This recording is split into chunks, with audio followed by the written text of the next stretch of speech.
Hello and welcome back to Evolving with Dr. Ali. So when I was thinking about how to go about making these recordings, I figure, the first recording was giving you a little bit of purpose, like why am I doing this? And then I said, well, okay, the second recording, maybe you want to know a little bit about me and how I have evolved and continue to evolve. So I'm going to take you to my childhood. Now, I'm a product of Decatur.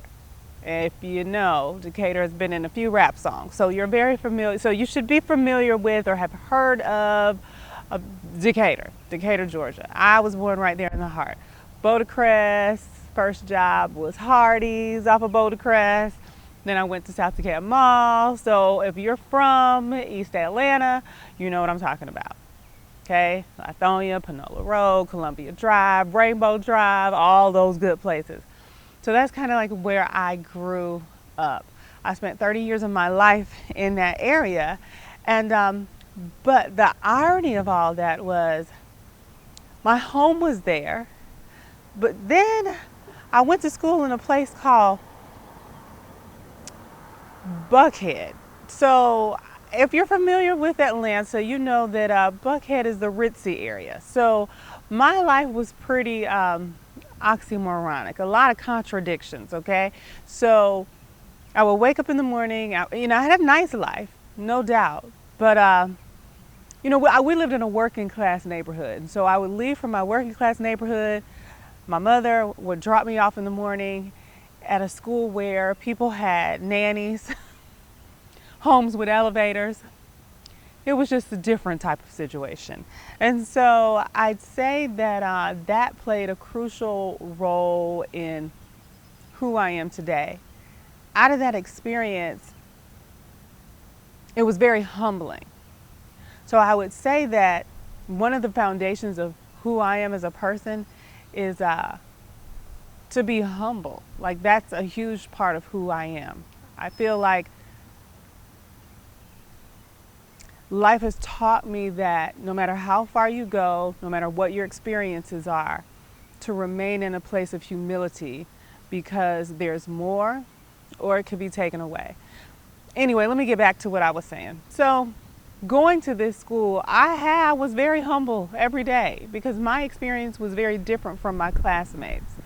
So I remember going to school, and I'd say out of 600 children in the whole school, it might have been about 20 of us who were children of color. So you can imagine, divide that up amongst all the grade levels. So it wasn't many of us. And then on top of that, it wasn't many of us who came from working class families. So this was like a complete,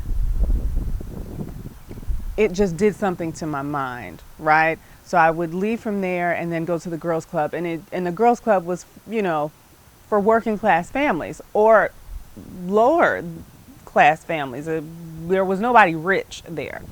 So this was what I would see every day. And when I tell you it had a big impact on my view of the world, not just economically, not just as far as race is concerned, but even spiritually, because this was a Catholic school. So it was funny because I would go to school and we would go to this thing called Mass. So if you're Catholic, you know that that's what you call the church services.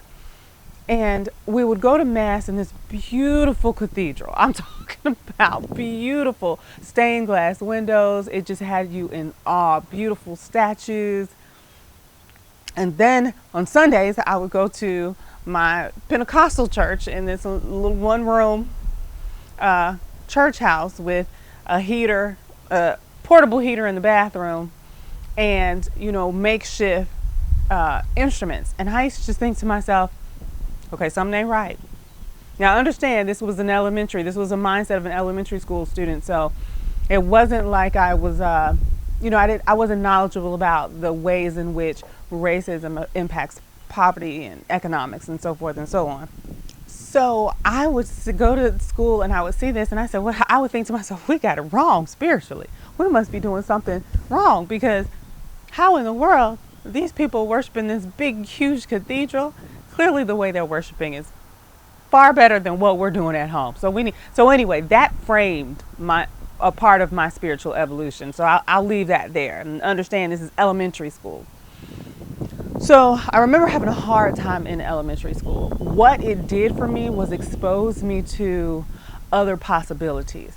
So I saw that life extended far beyond what I could even imagine. So when we were studying about the White House, my classmates had been to the White House. When we were talking about the Louvre, they had been there. When we were talking about Buckingham Palace, they saw it. Like these were their weekend trips. Or it was normal to have a lake house or a beach house.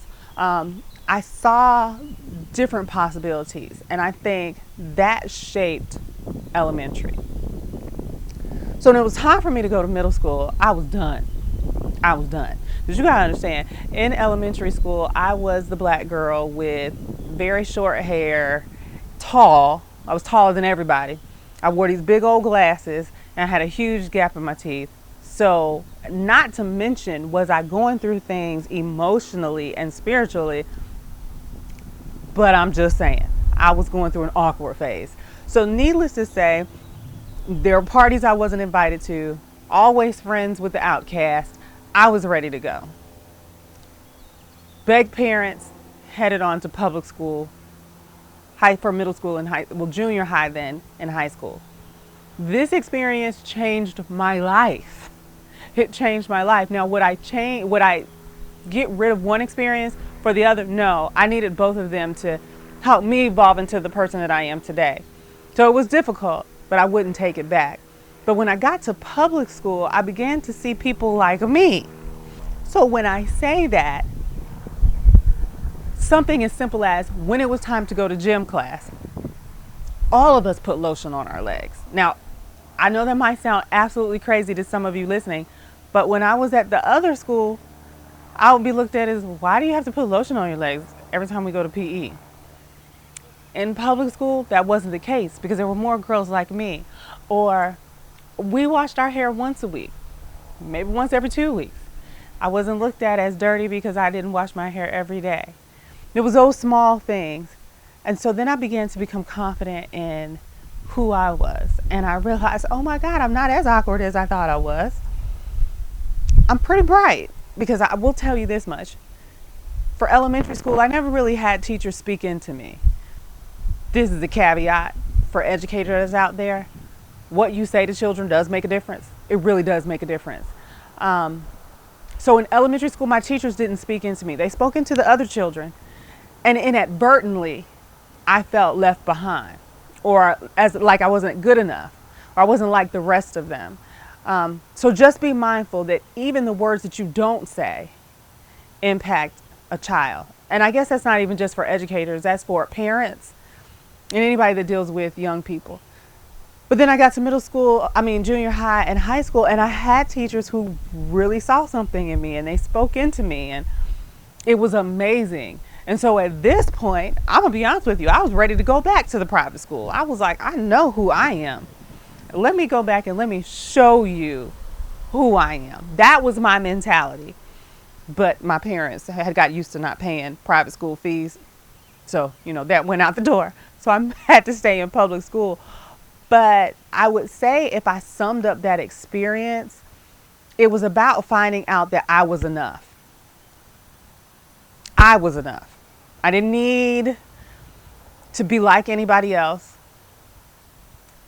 What I had was enough to achieve success. And I say that because I achieved success in high school. I had a wonderful experience in junior high and middle school. I went after everything I wanted, and I think it was because I was hungry. Some of my classmates might have looked at it as, girl, calm down. You're doing a little bit too much. But, you don't know everybody's story. So when you come from a situation where you feel like everything that you were trying, you never could be successful, to a situation where you finally experience that success, that type of success, it makes you hungry for more. And I think when I was in high school, I was just like, wow, this is like junior high and high. This was the first time I could go after something and I could really achieve it. And I kept going and kept going. And in my mind, it was, you go after what you want, just don't stop, right? So that's what I learned, that I'm enough. But then also a big part of my childhood was, and I know this is going to sound crazy, but I was from the Cosby generation. Okay? So I go from an elementary school student who felt like her blackness was a hindrance to a junior high school student during the Cosby era where there were so many messages about the beauty of being black that my whole mind shift changed.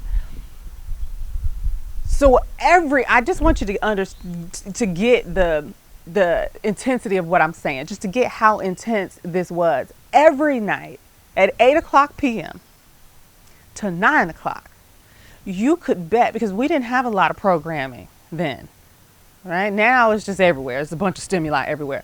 But you could bet that most black families, and specifically children, at 8:00 on Thursday, were sitting at home looking at the exact same thing at the exact same time. Call that programming. We may not think about how major that is now, but let's just imagine. We get excited now when TV shows get certain ratings, right? And the rating scale of what's successful, I think, has changed over time. But if you could imagine the profound impact, it did not matter what your socioeconomic background was. If you were a child and you were black, you were sitting down watching Cosby in a different world, period. And the messages that came from that show was, you can be a doctor, you can be a lawyer, you can go to an HBCU, you can achieve all this success and still be wrapped in the black community, right? So the black community is what created who you were. And that was enough. Like, I just want you to hear me. That was enough. I can get emotional thinking about it, probably because I'm pregnant. But that was huge. So you would go from the Cosby Show to a different world. And a different world was set at a HBCU. It didn't tell you that you had to go to someone else to validate who you were. That HBCU was enough to prepare you to fight in larger society. So understand, all of this impacted who I was as I was moving into college and early adulthood.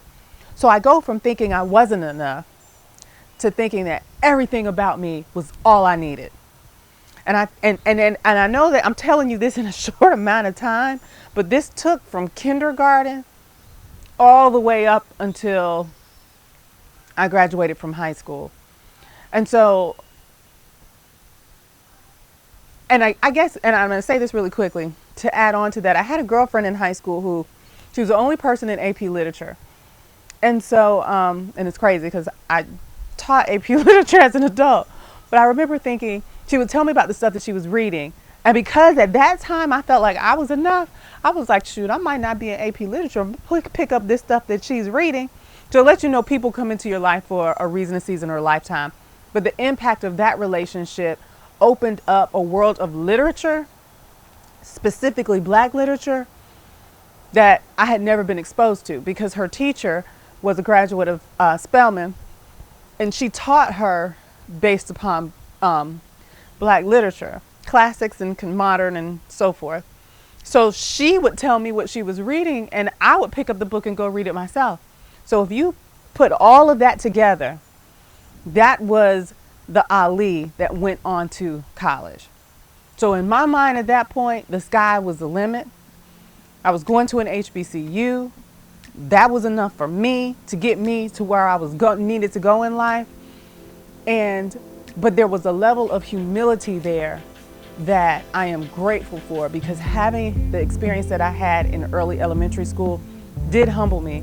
And that sense of humility has stayed with me all the way up until this moment. So if you enjoyed this, I want you to like and subscribe. Just like and subscribe. Preview.